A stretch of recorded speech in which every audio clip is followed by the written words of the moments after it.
Now, into the ticket office of Disneyland. Oh boy, let's do this. Don't think the CIA is going to be trying to hack your second-gen iPod. I didn't think so. There might have been a lot of illegal music on there. I wouldn't doubt it. But, I mean... You were supposed to bring death to the flagships, not join them. That's a pill with 2 screens and it's open and you gotta swallow it. iTunes is a constant source of embarrassment. Behind-the-scenes camera crap.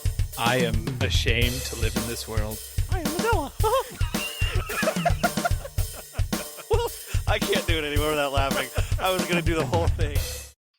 Well, hi, everybody, and welcome to the Calling All Platforms podcast. I'm your host today, Caleb, and as you've probably guessed, that means Wes isn't here. So we've got Landon. Hey.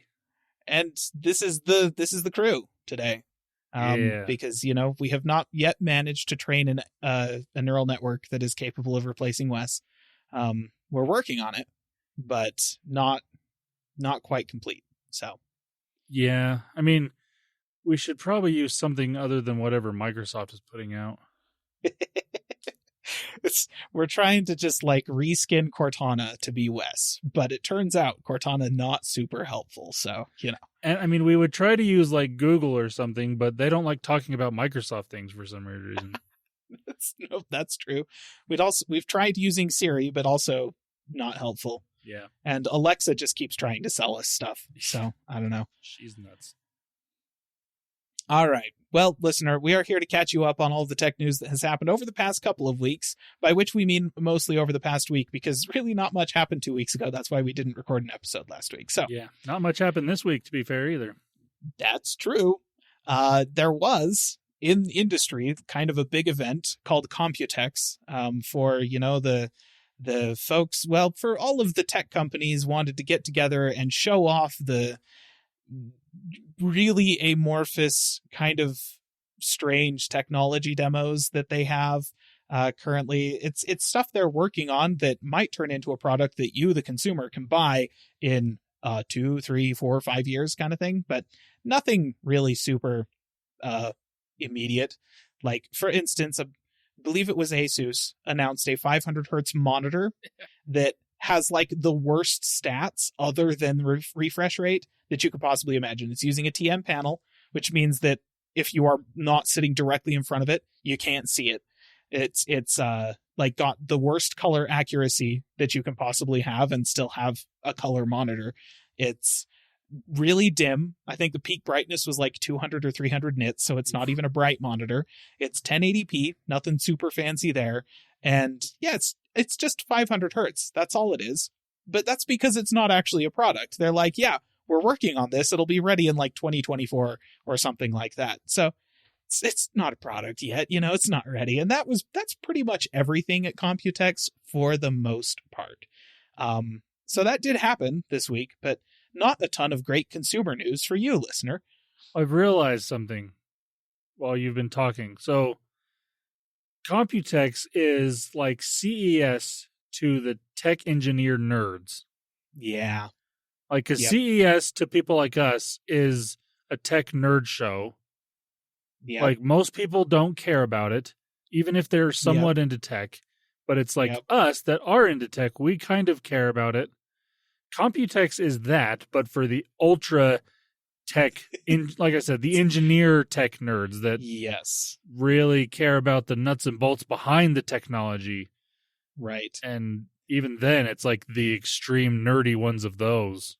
That's what Computex is for. Like CES is the Consumer Electronics Show. So they show up with demos that are interesting to consumers. Where they're showing off the thing that a consumer is going to look at and be wouldn't it be cool if that was a product I could buy?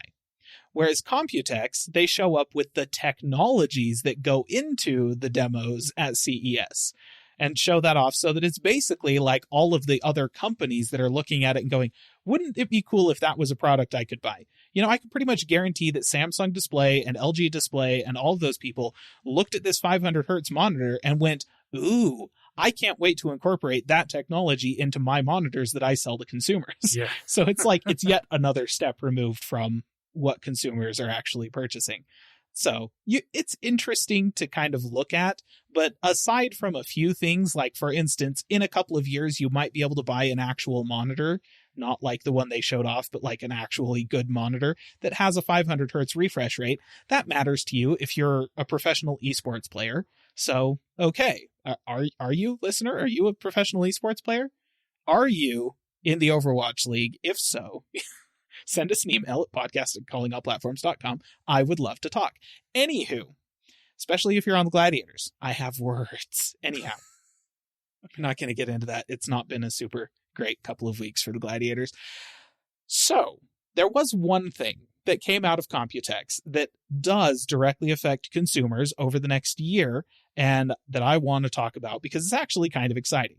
AMD, my favorite processor company over the past 5 years, because they brought competition into a space that frankly had none and made Intel get better. And I'm not sure how much of an effect Ryzen had on Apple ditching Intel, but I think that it was there.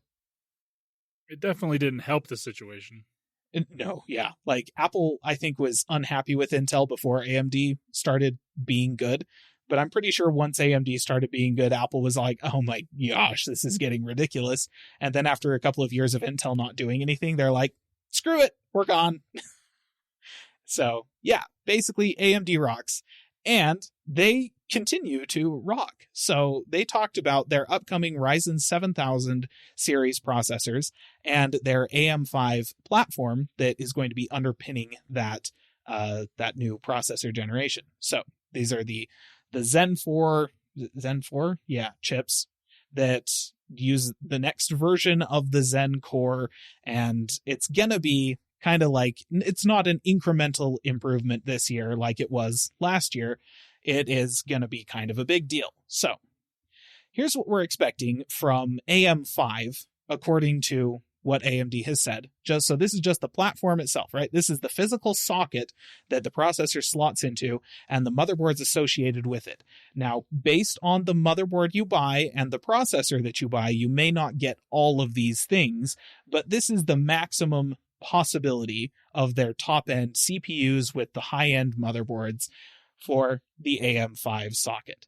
Now, they're going to be able to have up to 24 PCIe 5.0 lanes.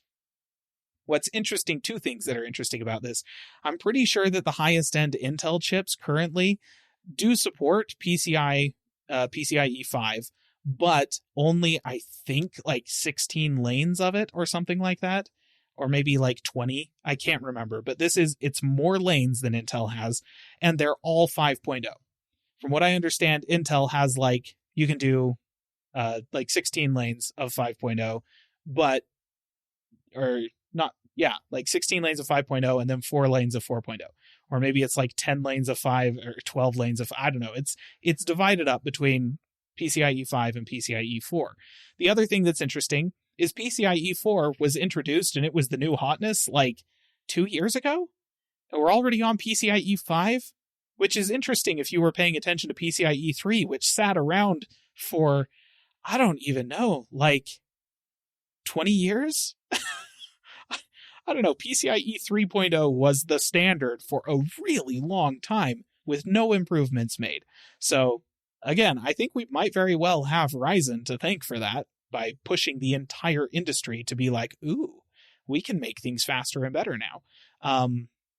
It's also going to support DDR5 instead of DDR4, so up to the next standard of RAM. Based on what they were showing us, it looks like it's going to be a very stable implementation of DDR5, a little bit better than what Intel's current generation has, which is fair because Intel was, they were the first ones to do DDR5, so they were cutting their teeth on it, and kind of the entire industry was able to benefit from what they were doing. It's going to allow you to have up to 14 20 gigabyte per second USB ports. So those are the high-speed USB-C standards. And you can have up to 14 of those. Obviously, that's going to depend on your motherboard and your case and which CPU you have and a whole lot of things, but up to 14 is a lot. I mean, I'm trying to think of all the different things I could put with that. I don't have 14 things to plug into that are USB-C, that are USB-C in general, let alone USB-C. Yeah. I mean, that's the thing, like 20 gigabytes per second is, hold on. gigabits per second. I capitalized that wrong in my notes, listener. So it's gigabits per second, I'm pretty sure. But even still, 20 gigabits per second is insanely fast communication speed. Like, that's, faster than Ethernet kind of thing, for most people.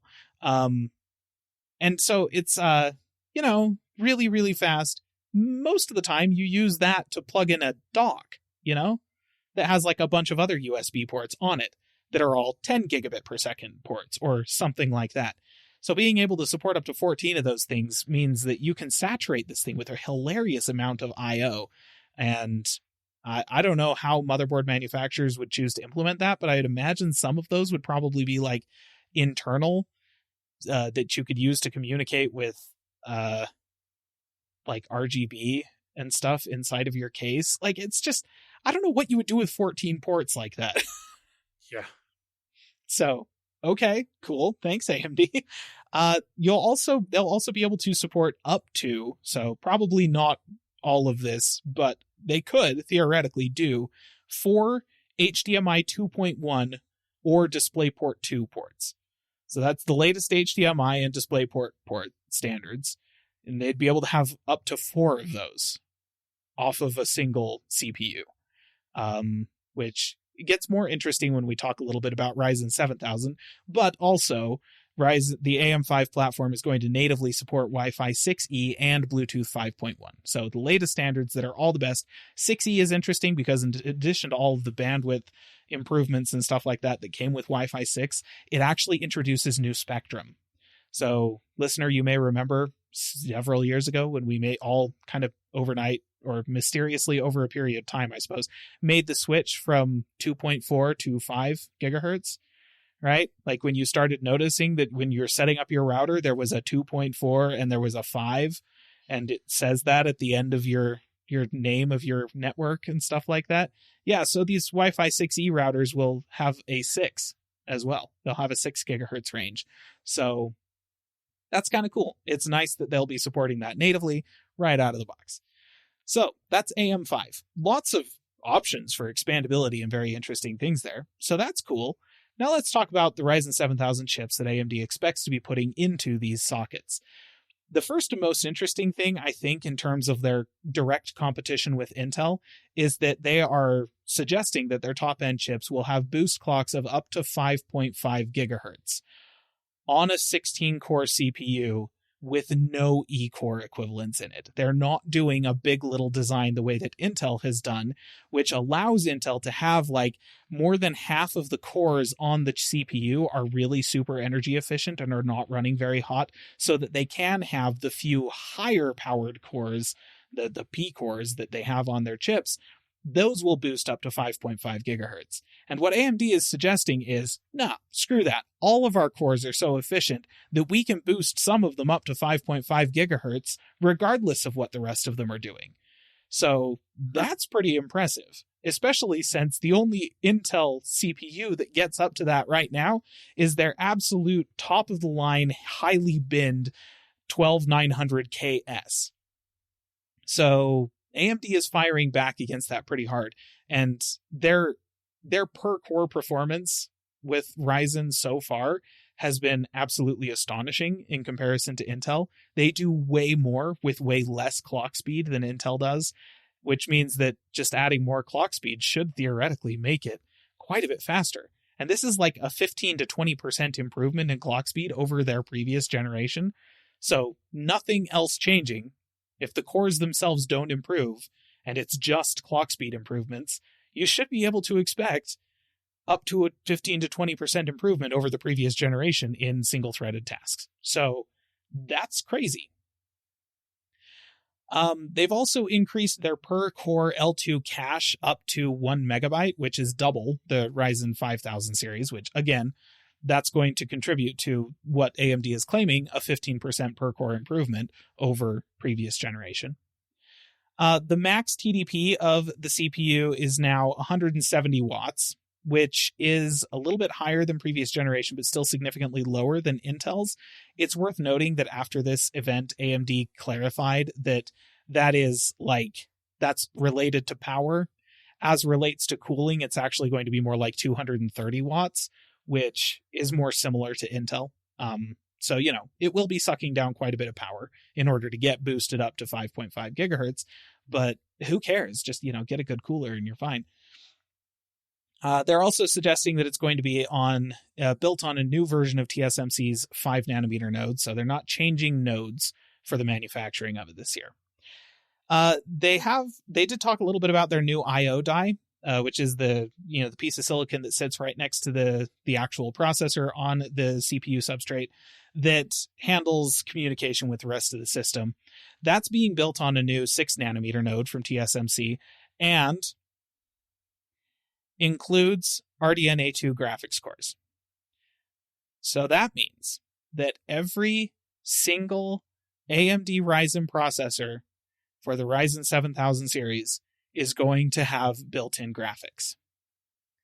Wow. And they're integrated graphics using RDNA2, which is the same graphics cores that are powering PlayStation 5s and Xbox Series X's all across the world and, doing crap like ray tracing and 4K 60 FPS on those things. Obviously, they didn't say anything about how many cores would be in this, but even if it's just like 8 or 10 cores, so significantly less than, whatever's in the consoles, that is still going to be literally twice as performant as the integrated graphics in Intel CPUs. That is how much further ahead AMD's integrated graphics have always been. They're usually held back by the fact that if you want to buy an APU from AMD, which is their processors that had integrated graphics, you had to get a much lower powered CPU attached to it. But what they're saying is since they have built the graphics cores into the I/O chip, it's gonna be on every single processor, which means you can get a top-of-the-line 16-core Ryzen 7950X, and that thing is going to have integrated graphics that wipe the floor with Intel's, which means that having the ability to hook up, up to 4 HDMI 2.1 ports or DisplayPort 2 ports actually makes a ton of sense now. So yeah, that's kind of a big deal for consumers. You don't have to have a graphics card in order to use an AMD processor now, which is great considering how graphics card prices have been the past couple of years. Yeah, no kidding. They are coming down, actually. Like, graphics cards are getting cheaper, so that's good. But still, it would be nice not to have to buy both if you don't need the graphics card for something else. This just means that all those people that were hoarding the graphics cards already are going to start buying these because they have just as good of graphics built in. Like, ooh, we got to get all the graphic things. Gimme. No, because crypto is crashing right now. So that's true. Thankfully, that's happening as well. That's why graphics cards are getting cheaper. Yeah. It is worth noting that they didn't actually say anything about 3D V-cache in their presentation. So that's the thing where they take the cache, I think it's the L3 cache for the CPU, and stack it on top of the die that is the actual CPU. That's the thing that made the 5800 3D or X3D, or however they named that one. They released one CPU that had 3D V-cache like late last year. And that thing is technically the fastest, or no, it was earlier this year. Technically the fastest gaming CPU in certain scenarios, despite the fact that it is significantly less clock speed happy than Intel's offerings, simply because having a ton of V-cache actually does make a big difference in terms of performance. So they didn't say anything about that. That either means that it will be there later. They're going to release separate SKUs of the Ryzen 7000 processors that have 3D V-cache, the same as they did with the 3800X 3D, or they're just they all have it. Like, it could be that. It could be that all of the 7000 chips are going to have 3D V-cache, and AMD just isn't drawing attention to it because, who cares? We've got tons of other exciting stuff to talk about.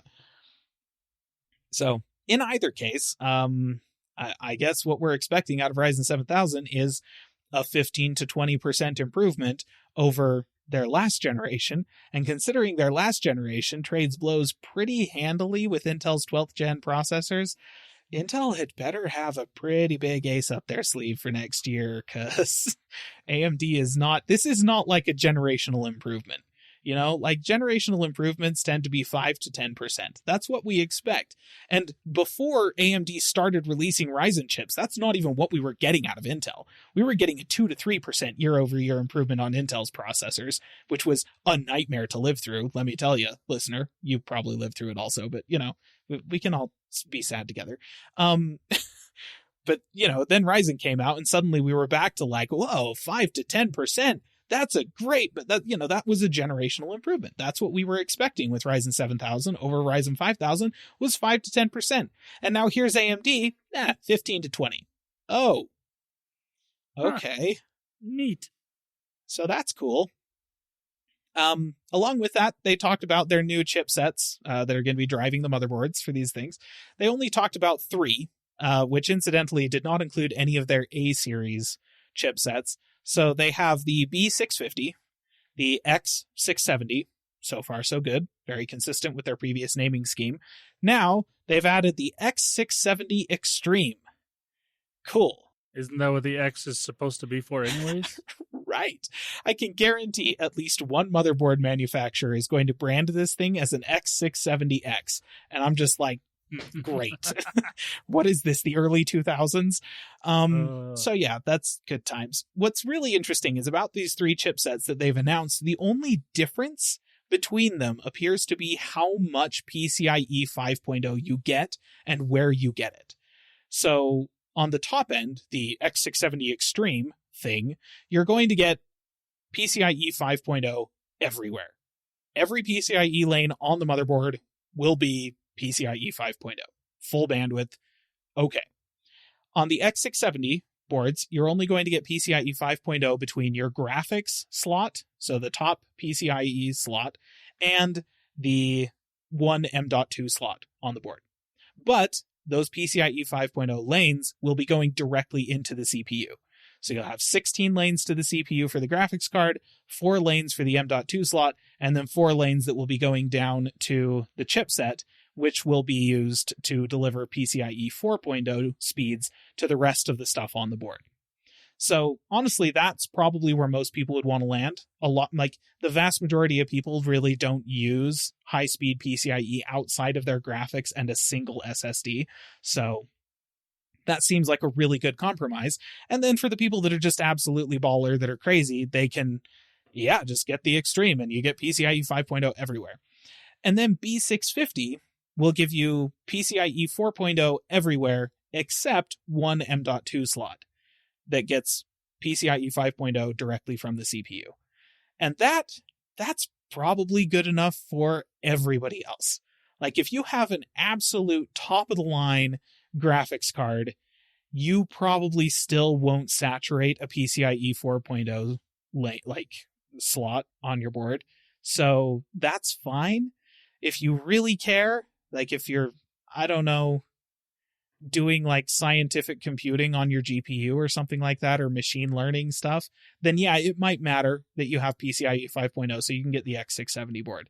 But the B650 is going to be great for basically every gamer on the planet, and I feel like that's probably more important for most people. And that's one of the mid-range boards, not the expensive ones, not the cheap ones, but the mid-range ones. And that's good. Like, good, AMD. I appreciate that. And the last thing that they talked about was actually laptops. This was kind of a departure from the rest of the event, which was really focused on Ryzen 7000. But they did announce that there are laptops that are going to be coming out this year with new APUs that pair RDNA 2 graphics. So we talked about that. These are the ones that are in the new processors that are actually very good. They're pairing those with Zen 2 quad-core CPUs. Now, Zen 2 is a couple of years old at this point. Like, that's old processor architecture. That's the Ryzen 3000 series, which were great chips, but in comparison to Ryzen 5000 and especially Ryzen 7000, they're pretty slow. But they specifically said that they're targeting $400-ish laptops. So if you are able to go this Christmas into Best Buy on Black Friday and purchase a $400 laptop, like Chromebook or cheap Windows laptop, that has a Zen 2 quad-core CPU, which means it's hyper-threaded, so that's 8 threads, and RDNA 2 graphics built in, that's $400 for actually a gaming PC. Like, not a good gaming PC, don't get me wrong, but you'll be able to play most games, like even AAA titles from a couple of years ago, at around 30 FPS in medium to low settings. Totally playable. Absolutely playable. Take that sucker with you to your dorm, and you'll be able to play whatever you want with your friends. It'll be perfect.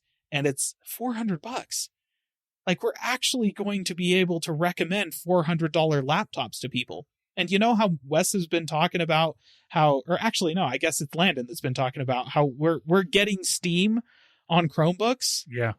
A $400 Chromebook that uses this CPU, that's actually going to be able to play games on Steam. Yeah. And play pretty decently well, too. Huh. Like, it used to be that if you wanted to be able to play games on a Chromebook, really, you had to have one of the $1,000 to $1,500 ones. And even then, they were still using Intel's integrated graphics. Yeah. Which means that it was still trash in comparison to these. So that's actually amazing. Supposedly, those are coming out Q4 of this year. And the entire AM5 platform with the new motherboards and the Ryzen 7000 chips is supposed to be releasing, quote unquote, this fall. So probably more like winter, but whatever. So yeah, thanks AMD for making the computing industry good again. Yeah. It's kind of exciting when new products are announced. Like, you know, Intel's, like, I don't want to necessarily throw shade on Intel for this. Like, is this really impressive? Yes. Does Intel have a lot to live up to if they want to keep up with AMD's Ryzen 7000 announcement? Absolutely. But the fact of the matter is, their 12th gen processors were really good, and they were competitive with AMD's processors for the first time in years, and that was great. So, like, I don't know, Intel's next chips might not look very good compared to Ryzen 7000, but the ones after that will probably be awesome, just based on how things have been going. So, like, this is actual competition in the space. This industry is actually getting better year over year in noticeable, significant ways. Like, if you bought a laptop or a computer 5 years ago, like, the processor in my gaming PC is a 2nd gen Ryzen processor. And it's not that old. It's about 4 years old. But it feels like a dinosaur compared to the new stuff. And that is so awesome when I consider that in 2011, I bought a MacBook Pro with a Haswell Intel processor in it, and that thing didn't feel out of date until fetching like 2019. It was almost 10 years. I used that thing as a daily driver for 7 years, and it didn't feel like I was losing anything because the new computers just weren't that much faster. Well, there's that, and it has a lot to do with the optimization that Apple does. It's true. Because if you were to try the same thing with a Windows computer, you'd want to kill yourself. I'm not so sure about that, genuinely. Because, I mean, for my part, I was comparing it to other Macs. You know, like I use Macs, and I was using Macs that had much newer processors that had, like, you know, high-end i7s and even like the i9s when those started getting released. And like, they just were not different than this technically, you know, quad-core i7 from 2011. And I actually have, like, you know, I have a ton of Intel processors just kind of floating around. And the fact of the matter is, I was using a 4th generation Intel i7. Yes, Intel i7 up until I bought this Ryzen chip because it performed the same like in games as 7th and 8th gen Intel i7s. Like, it just did. It did not make a difference. It didn't matter. You could buy a 6-year-old processor, and then as long as you had a reasonably up-to-date graphics card, you could play AAA titles at 120 FPS all you wanted. Like, because everybody was working under the constraints of Intel's processors just aren't getting any better. And AMD's not blameless in this because they went, like, honestly, that entire period without releasing a single good processor. Like, at least Intel's processors worked. So, we take what we can get, I guess. But yeah, it's a very exciting time to be alive, especially if you're shopping for processors.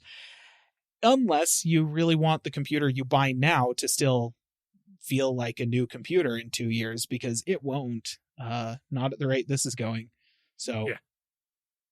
Oh well, I guess.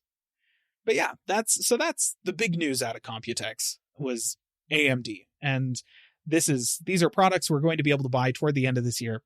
Pretty exciting stuff. I'm happy. Okay, so that's actually like all of my tech news. I have a little bit of gaming news, but we're going to give Landon a chance to talk so that, everybody doesn't get bored of my voice and click away from the podcast. All right. I do have some, technically, yes, this is Google News.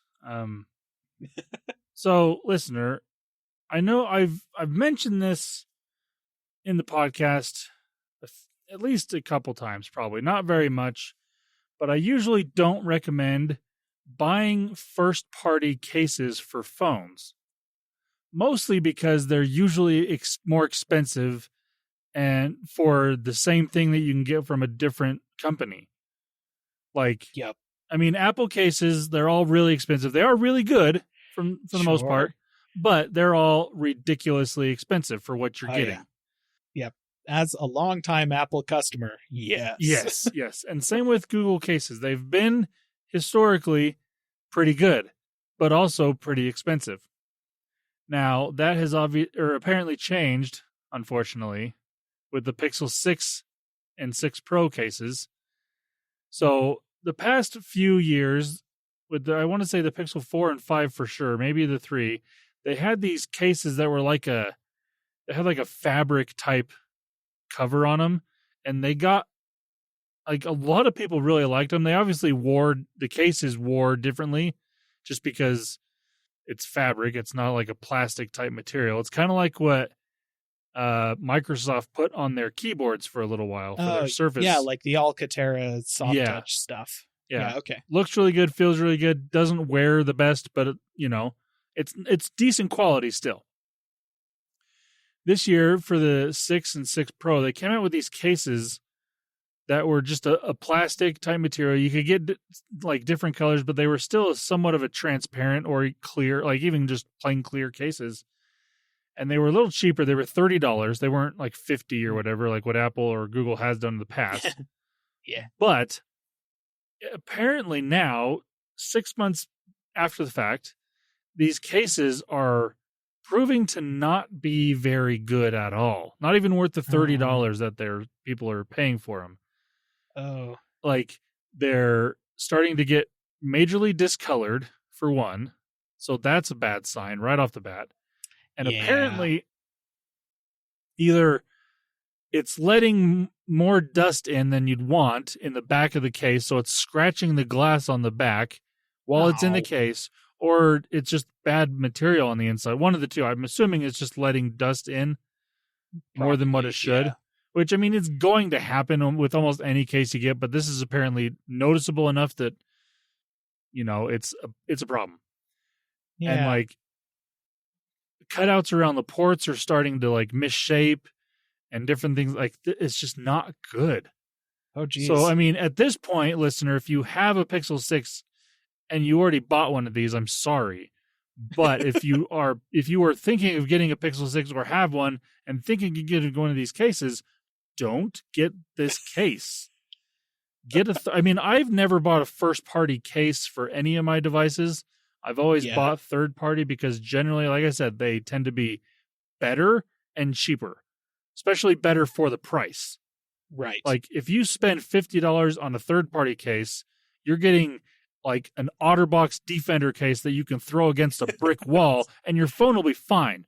Whereas if you're paying $50 for Apple's case, you're getting a clear TPU case that won't discolor, but it's not protecting your phone very well. It's real nice plastic. Yes.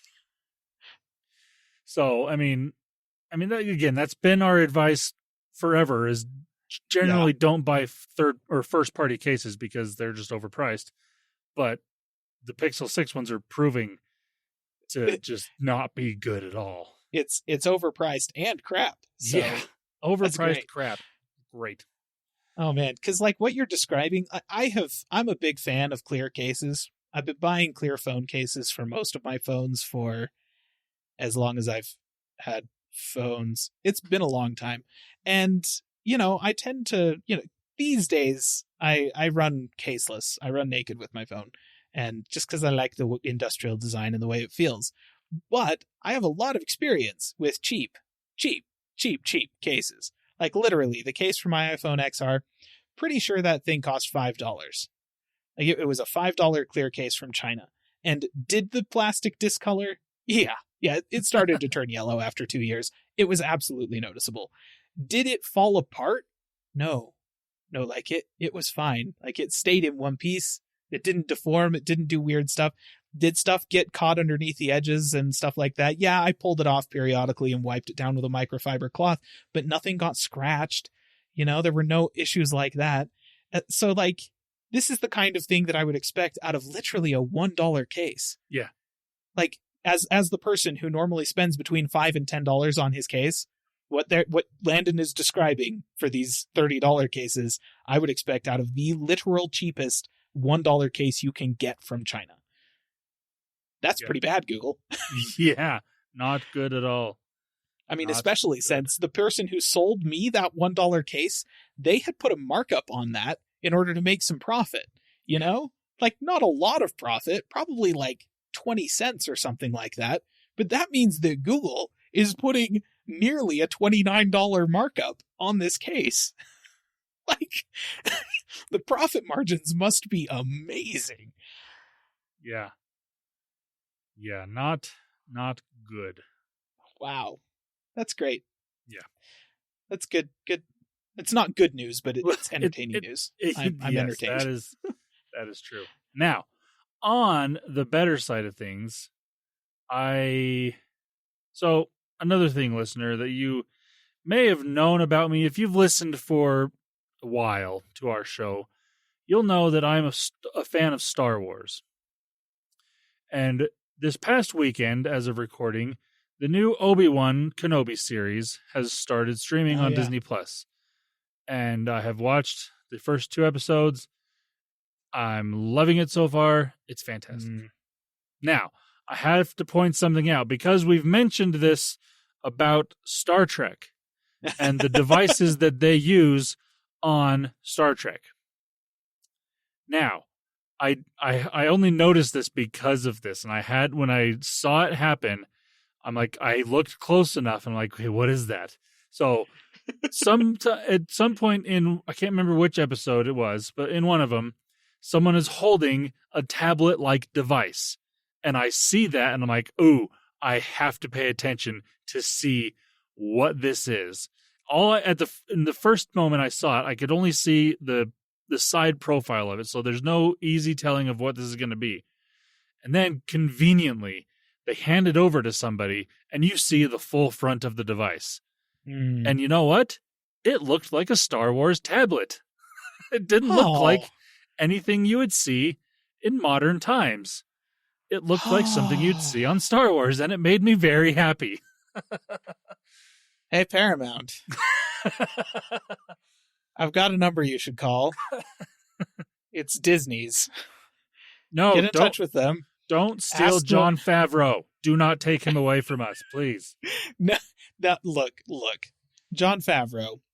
Paramount does not have enough money That's true. in ever to pay Jon Favreau enough to leave what he's got at Disney. I mean, he's done so much with Marvel and Star Wars. He's not going anywhere. He's got his glory. Just it's set. It's done. And at this point, I'm pretty sure Disney will just write him blank checks for any Star Wars project he wants to do on Disney Plus.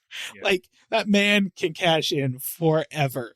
But I want Paramount to just talk to them, see if they can borrow Industrial Light and Magic for a couple of days to do their props. Like, that's fair. It just doesn't seem like it should be that hard to make a Galaxy Fold look like a tricorder. I'm sorry. You just got to 3D print some bits and stick them onto the outside and maybe 3D print a little cover to go across the one end of the phone or at the bottom or something like that. Like, it just doesn't feel like it should be that hard. And then you put together a basic app to have on the screen of the device with some buttons and it beeps and that kind of thing. Yeah. This is simple crap. Like, I'm sorry, I could do this. I could design this crap, and I've got a 3D printer right behind me that would do it. Like, the fact that Paramount just basically had a D-brand skin on a fetching phone and called it a tricorder, I'm just so angry about this. Yeah. Anyways. Yeah. Okay. Well, good job, Star Wars and stuff. I haven't started Kenobi yet because I still haven't watched Moon Knight, and I feel like I need to keep up with that if I'm going to have any prayer of understanding what's going on in the MCU going forward, because I did go see Doctor Strange in the Multiverse of Madness over this past week. Great movie. Thoroughly enjoyed it. Had a really good time. But if I had not watched WandaVision and Loki, I'm not sure I would have understood it. And so that means that you kind of have to keep up with the miniseries that they're releasing on Disney Plus in order to follow the movies. And oh geez, that's great. That's kind of a scary prospect. Yeah. I mean, that's kind of why I am so far behind on Marvel movies. I'm at least 10 years behind at this point. Yep. And it's like, I want to watch them. I really do. But the thought, every time I sit down and think, okay, where do I start? I'm like, and I just get overwhelmed. I'm like, there's like 100 different things to watch. Yeah. I'm not even sure where to tell you to start. Cause like, it's like if somebody were to come to me and be like, I really want to watch the Avengers and understand it. What do I need to watch to understand the Avengers? I'm like, it's pretty easy. You watch Iron Man, you watch Iron Man 2, you watch Thor, you watch Captain America, then you watch the Avengers. You're good. If somebody's like, I want to watch Avengers Age of Ultron and understand everything that's going on, it's like, it's a little bit harder. You're going to have to watch Iron Man 3 as well. You watch the first 5, watch Iron Man 3, watch Thor the Dark World, watch Captain America Winter Soldier, right? You got to get those. You're also probably going to need to watch Guardians of the Galaxy. Like, should get that in there. And then after you watch Age of Ultron, watch Ant-Man too, to get the full experience. That's your phase 2 experience, and like a little bit more crazy, a little bit more stuff going on, but you get to the end of it and you're like, okay, all right, it was like 10 movies, 11 movies altogether. It's a lot, but had a good time. Okay, now I want to watch Endgame. What do I need to do? So let's just add another 10 movies onto that. You got to watch another 10 movies before you can watch Endgame. But all right, that's just another, month of your life, but you can do it. You can catch up to that. You get to Endgame. You can watch the Spider-Man Far From Home, I think was the one that came out right after that. You watch Spider-Man Far From Home after Endgame, and you're caught up and you're good and everything's fine. But if you then ask, okay, now I want to watch Doctor Strange in the Multiverse of Madness. From the movie perspective, that seems pretty easy. You don't even have to watch Black Widow. That's kind of takes place before stuff, that like in the middle of the MCU entirely. So yeah, you've got, I honestly can't even remember what other movies. You've got the latest Spider-Man movie, No Way Home.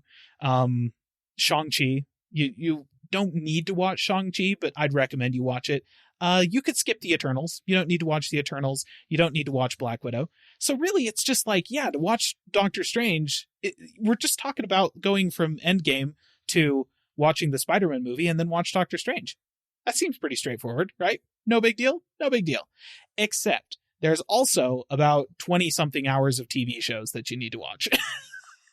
Like, you need to watch Loki, and you need to watch WandaVision. I would actually recommend that you watch Hawkeye, because it does have a little bit of tie-in. And Moon Knight isn't necessary. I haven't watched Moon Knight yet, but I suspect Moon Knight is probably going to be necessary going forward. So yeah, it's pretty daunting. And that's the worst part, is that if you're coming at this from the perspective of, I've watched Iron Man, I'd like to watch Doctor Strange in the Multiverse of Madness. I'm sorry. That's like literally 100 hours of TV that you have to watch now. Like movies and TV shows, miniseries and stuff like that. Ugh. So yeah, good times. Good luck is what I would say. I had, though, that being said, when Spider-Man No Way Home came out, and I don't know if you know the premise of Spider-Man No Way Home, so that's the latest one. Right. And I mean, I've got a general idea behind it just because I've seen enough clips and whatnot. Right. Yeah. Like it's the one where they're like, oh, it's multiverse stuff, so that they could bring in Toby and Andrew from the previous, like the Amazing Spider-Man and the original Sam Raimi Spider-Man franchises from Sony. They could bring them in to the MCU and have them, they're kind of alternate universe Spider-Mans, but it's canon now that their universes exist alongside the MCU. And that was a ton of fun for me as fans of the old Spider-Man movies, and getting to see some of their old villains coming in and that kind of thing. Fantastic. Loved that about that movie. But when my sister said, I've got my daughter, she wants to watch the latest Spider-Man movie. She has never watched any superhero movie before. She hadn't watched the MCU Spider-Man movies. She hadn't watched any of the MCU. She hadn't watched the old Spider-Man films either. She had no idea who any of these people were. She knew that Spider-Man was a dude that shoots webs out of his wrist. And that's it. Like, she had no idea. I was like, your options are to just not see it, or just go see it and decide you don't care. And apparently, her daughter had a really good time and really liked the movie. So maybe you can just jump in. and actually, for you, Landon, I would say, given that you have seen, I mean, I'm assuming you've seen Sam Raimi's Spider-Man. You were there at Spider-Man 3 when we all went to see that, I'm pretty sure. Yeah, probably. Were you not? Yeah. So yeah, like, you've seen those. And I assume have not you've seen the Andrew Garfield ones. You haven't seen those? No, Okay. I do need to watch those. You know what? Go watch the first one, and then you can. I guess maybe the second one's fine. Everybody whines about it, but it's okay.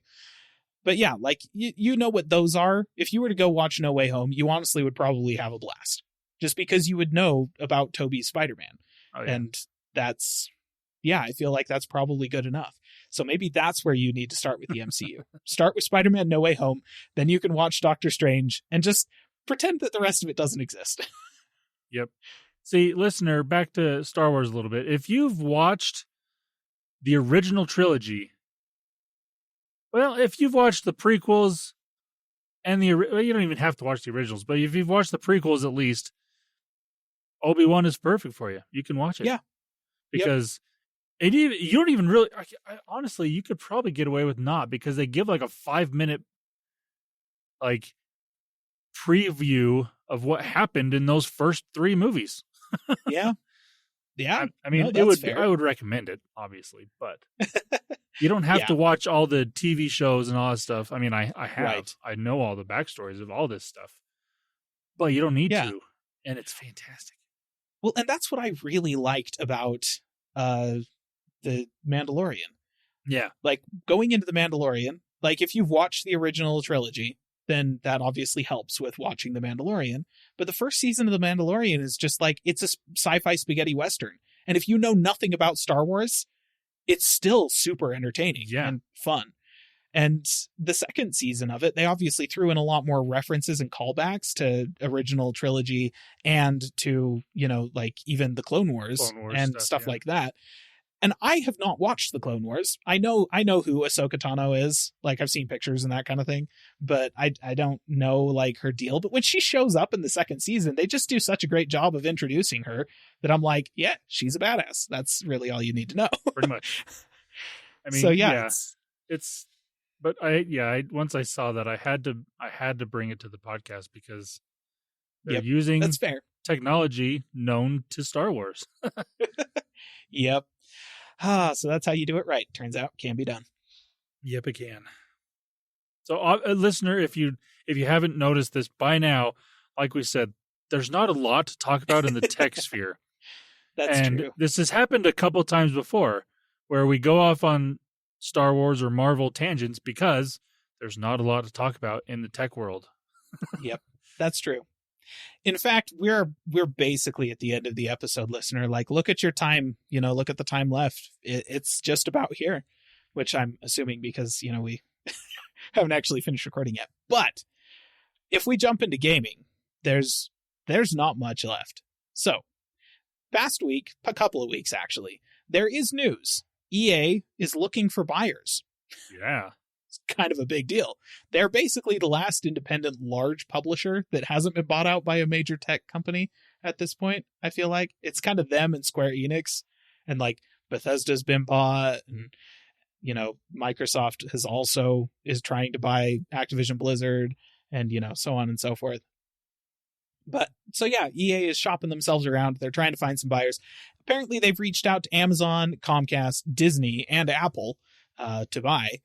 Disney, apparently they approached them first, and Disney turned them down. The rumors do suggest actually that Apple is seriously considering this. Yeah, so I've seen that, which to me, it makes some sense, because Apple's slowly started to try and get into this gaming thing, and they've even started mentioning gaming more in their Mac announcements. Yeah. That was never a thing that they talked about. It's still very small segments now. It's mostly creative stuff, but they do mention gaming on Mac, and they've got Apple Arcade now on the phone and iPad and whatnot. So if they can get EA and get those games just to better work on their devices, that's huge. It's quite a platform of games that they would have available to work with, and it would demonstrate that Apple is actually taking gaming seriously. Yeah. When they first announced Apple Arcade, that seemed to suggest that they were at least interested in taking gaming seriously. And then when they released the new Apple TV, they kind of pushed the concept of, look, it's more powerful. You can play more games on it now. Works better with Apple Arcade. In the recent Macs releases, they have mentioned, look at these graphics. They can play games, kind of thing. They've talked about it, but there's still a lot of work that needs to be done, obviously. But if they were to actually go purchase EA, that would suggest to everybody that they're serious. They're actually taking it seriously. Because see, what happened is back at about 2004, when did the Xbox come out? They were serious about gaming. They got up when they were announcing the brand new PowerPC G4. Steve Jobs stood up on stage and invited out the head of game studio Bungie to talk about this awesome new game that they were developing exclusively for the Mac called Halo, which you may recognize as a game exclusively for not the Mac. Because after that event, Microsoft bought Bungie and had them release Halo on Xbox at launch instead. Now, there was a Mac version of Halo. Didn't come to the PC, but it did come to the Mac because there was contracts already in place. But I kind of feel like at that point, Apple just felt really jaded, really shafted. They felt like they'd been betrayed. And so they have been just actively ignoring and belittling gaming ever since. I mean, Steve Jobs holds a grudge. We all know this. Oh, man. And if they're going to screw him over like that, he's like, okay, screw you. Obviously using different words. But you can just go away and never come back. And that's pretty much what happened. He was like, no, gaming doesn't exist on Mac because you guys suck. Yep. Steve Jobs holds a grudge so hard that he's been holding this one from beyond the grave. Yes. And finally, Apple, it looks like they might be getting over it. They might be getting over the worst breakup in the history of tech, apparently. And they're going to start taking gaming seriously. And if they do buy EA, that seems to be a pretty good indication that, yes, we're ready to finally take gaming seriously again. So, okay, We'll keep you updated, listener. Nothing official has been announced. It is we obviously know via, because big shifts of companies this large with this much money being thrown around, all of that kind of has to happen in the public view. So we know that EA is shopping themselves around. We know some of the people that they have reached out to, and we know that Disney isn't interested. But rumors suggest that Apple is, and that's where we're at right now. So we'll keep you posted. Now, my last piece of gaming news is actually going to be kind of like a super collection of Doom modders being the best people on the internet.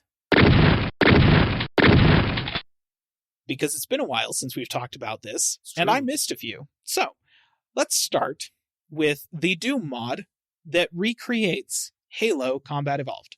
So we were just talking about Halo. Why not? So just a couple of days ago, this mod was announced by a prominent Doom modding group online, and it's what it sounds like. It's Halo in Doom, basically. So like the original Doom engine, except you're playing Halo, the game. So it does include all of the Halo weapons and enemy types.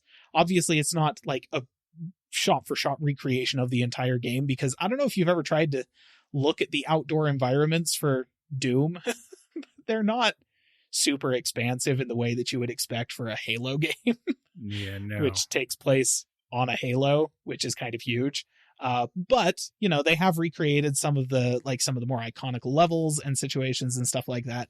And the game itself is obviously fully playable. It has all of the same character as Doom, but it's Halo. So that's kind of random and kind of fun.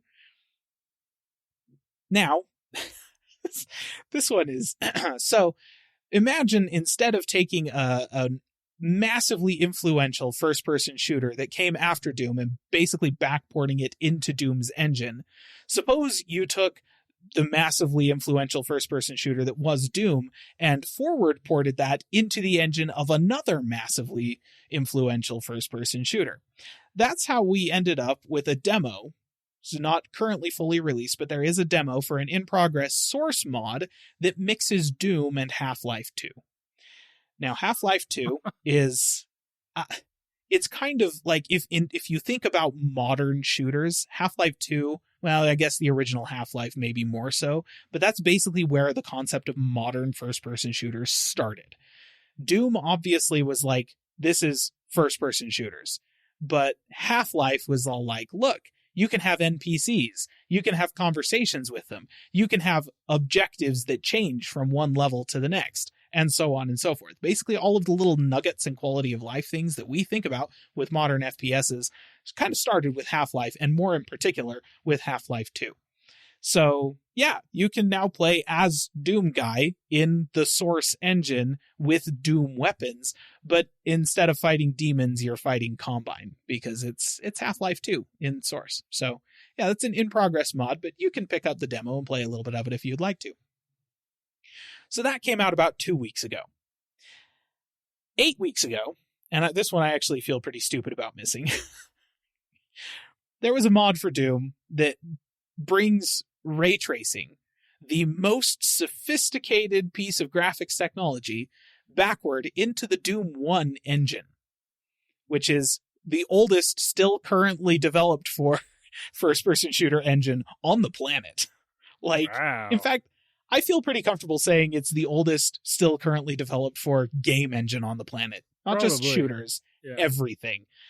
So yeah, it only supports the first 3 episodes so far, and currently only supports NVIDIA GPUs, but you can play Doom with ray tracing if you're willing to put in the work to getting this mod installed to an original Doom game file. And you have a graphics card that can do ray tracing. Right, yeah. That's the harder part. You need an RTX card specifically. It won't work with AMD's, cards that do ray tracing, but if you've got that, you can play ray tracing in a game that has 12 pixels in it. That's like, I guess, okay, maybe 12 pixels isn't fair. 12 polygons. Either it's way. not just pixels. 12 full polygons. But yeah, it's an extremely low resolution game by today's standards, but you can have super accurate lighting on it. And from what I've heard about people that have played the ray tracing version of Minecraft, maybe that's actually pretty cool. I guess I don't know. From what I have seen, it actually looks more surreal than anything else, but I don't know. I guess maybe that's kind of a fun way to play Doom too. So yeah, Doom modders, I don't know. They just continue to be great, just generally speaking. And yeah, I have no, these people. They're great. It's great. They are the best of us. This is Yes. the best of humanity. It's true. It just proves that there really are good people out there. This is it. They're all developing Doom mods for Reddit, but there are good people out there. All right. Listener, you know what? I think we have come to the end of the episode, unless Landon does have one more thing. No. No. I guess I could mention that. Oh? So this, I guess I could. There. Technically, this is gaming. Just because I'm a Star Wars fan, Disney did have a big Star Wars event this past week because May 25th is, the OG Star Wars Day. They had this big thing in California. That's where they premiered Obi-Wan Kenobi there. They did all this stuff. They announced a whole bunch of stuff, like all the stuff that's just making me so happy. All the new shows. They gave dates to. They gave dates to Bad Batch, Season 2. Season 3 of Mandalorian is not till freaking February, but it's coming. But good things are coming. But they did mention a new game, and I can't even remember what it's called. It's like the Young Jedi or something like that has to do with that. Oh, interesting. I didn't hear about this. Here, I'm Googling it right now. Because, Star Wars Jedi Survivor is what it's called. Oh, interesting. It's got a 2023 release. It's basically a Fallen Order sequel. No way. Yep. They're actually... Okay, good. And from what I understand, Fallen Order was a good game, right? It was. Yeah. No, it was one of those things where, like, again, EA, we hate them. They have a tendency to make stupid games for dumb reasons. But they have the Star Wars franchise license as well. So, like, they make all the Star Wars games, which is very frustrating, except for Lego Star Wars games. So I guess we do have that, Ray of Sunshine. Yeah. But Fallen Order was basically a response to everybody, and I mean everybody on the planet, spitting on EA, like literally hundreds of times every second, over the Battlefront games, which were just cash grab town city like loot box nightmares, and really dumb and not very good. So, I mean, there were good things about them, don't get me wrong. Like, talented developers still put in a lot of blood, sweat, and tears to make those games. But because of EA's business practices, the games were kind of soulless and sucked. And so people were really upset with that and, like, stop trying to force multiplayer, cash grabby, loot box, microtransaction garbage down our throat, EA. And so EA relented and allowed Fallen Order to happen, basically. And it was not universally accepted by the community, which was kind of surprising to me because I haven't played it, but everything I looked at and saw of it, it didn't look like it was a bad game. Like, it looked like a pretty good game. A little bit like Souls-like, a little bit, hack and slashy kind of RPG type thing, but it looked like it would feel in line with the old Jedi Knight games is kind of how it looked. And I was totally over the moon with that concept, but I heard a lot of people that were like, it wasn't worth it, or it just wasn't that good, or, this is not a good classic Star Wars experience and stuff like that. So I'm glad that it at least did well enough, I suppose, just because of the Star Wars license probably, that they're making a sequel, because it looked like the type of game that we should have sequels to, Like, if you're going to make more of stuff like that, please. Yeah. There is a trailer that was released as well for this. So if you want to get an idea of what it is going to be, look that up. I haven't actually watched it because it's gaming and it's me, but it's Star Wars. Maybe I'll watch it. But that was announced this past week, Star Wars Jedi Survivor. So there you go. Cool. There's my little bit of gaming, and it's like legit gaming news. It's not mobile gaming. This is Stadia. This is legit gaming news. This is coming to PC and Xbox and PlayStation, all that fun stuff. Yeah, I love that Stadia is not legit gaming news anymore.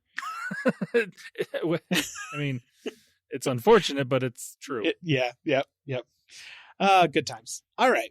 Well, there you go, listener. A full gamut of news and Star Wars and Marvel talking, because there wasn't that much news. But we're happy that you joined us, and we're happy that you have been listening to the podcast. We appreciate it a lot. So thanks for being here. If you'd like to get a hold of us, you can do that on our social medias. on like, Twitter and Facebook and stuff. Landon checks Facebook. I don't check the Facebook. But yeah, you can do that. You can also email us at podcast@callingallplatforms.com. You can also just comment on the blog on callingallplatforms.com. You can also find us on YouTube at Calling All Platforms Tech and Calling All Platforms Gaming. And until next week, I hope you have a good one. See ya.